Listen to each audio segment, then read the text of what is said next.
راضی برضائے رب، رب کی رضا پر راضی رہنا. یہ بات کہ جو بھی کچھ ہوا یا ہوگا وہ اذن رب کے بغیر نہ ہوا ہے نہ ہو سکتا. یہ تو ایمان کا منطقی تقاضا ہے. یہاں پتہ تک نہیں ہلتا جب تک کہ اللہ کی اجازت نہ ہو کسی کا. تو جو کچھ ہوا اللہ کی اجازت سے ہوا، خواہ اس میں درمیان میں کتنے ہی عوامل آ گئے ہوں.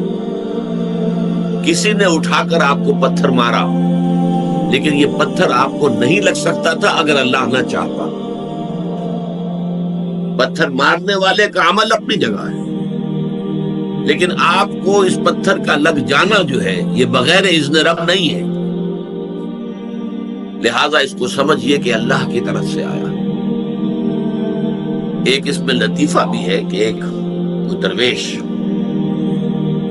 یہ کہتا ہوا جا رہا تھا ایک جذب کی کیفیت میں، جو رب کرے سو ہو، جو رب کرے سو ہو، جو رب کرے سو ہو. ایک شخص نے اٹھا کر اس کے سر پہ پتھر دے مارا. اس نے پلٹ کر دیکھا تو شخص نے کہا مجھے کیا دیکھتے ہو، جو رب کرے سو ہو. اس درویش نے جواب دیا کہ یہ پتھر مجھے تو رب کے مارے ہی لگا ہے، لیکن میں دیکھ یہ رہا تھا کہ بیچ میں منہ کس کا کالا ہو گیا. کس نے اپنے لیے جو ہے وہ عذاب اللہ کا کما لیا، ورنہ مجھے بہرحال یہ پتھر لگا ہے تو اس میں اذن رب شامل ہے. اچھا، اب جو شے اذن رب سے ہو رہی ہے، بندہ مومن کا اگر اپنا تعلق اللہ کے ساتھ مخلصانہ ہے، اس میں منافقت نہیں ہے، اس میں ریا نہیں ہے، اس میں دھوکہ نہیں ہے، اس میں فریب نہیں ہے، مخلص مخلصین لہ الدین،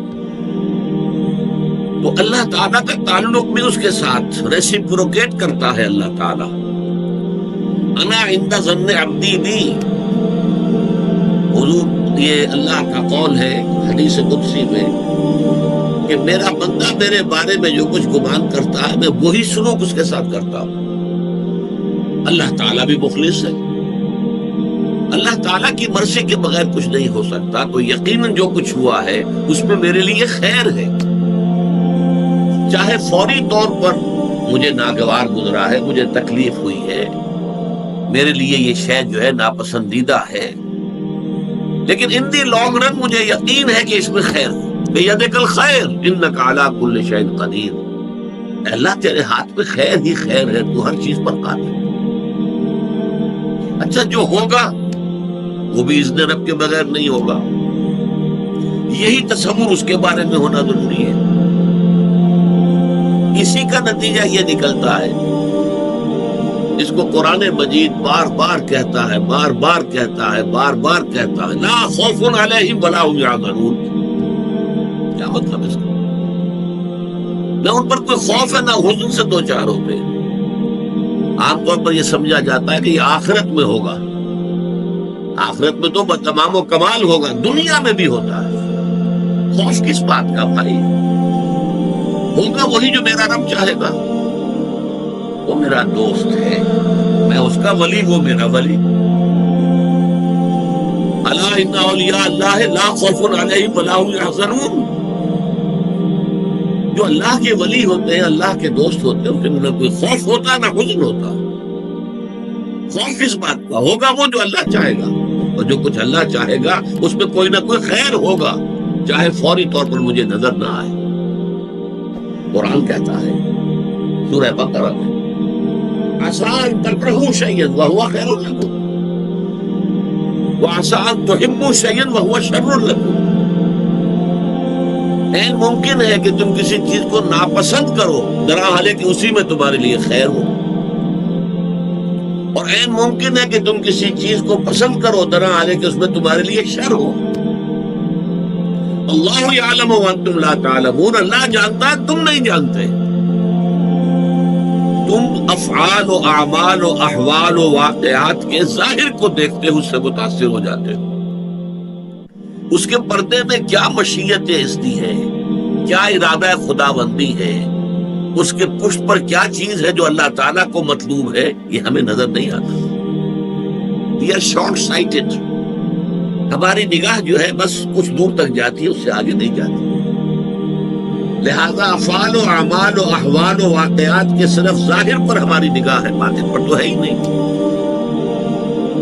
لہذا ہم اس سے متاثر ہوتے ہیں. تو در حقیقت ایمان کا حاصل الا ان اولیاء اللہ لا خوف علیہم ولا هم یحزنون، اللہ کے دوستوں پر نہ کوئی حزن ہے نہ خوف ہے، کوئی سوال ہی پیدا نہیں ہوتا. اسی طریقے سے قرآن مجید جو ہے بلند ترین مقام جو انسان کا ہو سکتا ہے، اس کی تعبیر کے لیے الفاظ استعمال کرتا ہے رضی اللہ عنہم ورضوا عنہ. اللہ ان سے راضی ہو گیا، وہ اللہ سے راضی ہو گئے. یہ باطنی رضامندی ہے، دو طرفہ اللہ کے ساتھ تعلق ہوتا ہے، دو طرفہ تعلق ہوتا ہے. تم اللہ سے محبت کرو گے، اللہ تم سے محبت کرے گا. تم اللہ کے ساتھ مخلص ہوگے، اللہ تعالیٰ تمہیں واقعتاً اپنا مخلص بندہ بنا لے گا. تم اللہ کی طرف چل کر آؤ گے، اللہ تمہاری طرف دوڑ کر آئے گا. تم بارش بناؤ گے، اللہ ہاتھ بڑھائے گا. تم اسے محفل میں یاد کرو گے، اللہ اس سے کہیں بہتر محفل میں تمہارا تذکرہ کرے گا، ملائکہ مقربین کی محفل میں. تم اللہ کو اپنے دل میں یاد کرو گے، اللہ اپنے جی میں تمہیں یاد کرے گا. یہ دو طرفہ معاملہ. تم اللہ کی مدد کرو گے، اللہ تمہاری مدد کرے گا. ان تنصروا اللہ ینصرکم ویثبت اقدامکم. اگر تم اللہ کی مدد کرو گے، اللہ کی مدد سے مراد کیا؟ اللہ کے دین کی مدد، اس کی نصرت. اللہ تمہاری مدد کرے گا. یہ رضی اللہ عنہ ورضوا عنہ سورہ مائدہ میں بھی آ رہا ہے، سورہ توبہ میں، سورہ مجادلہ میں، سورہ بینہ میں 4 مرتبہ.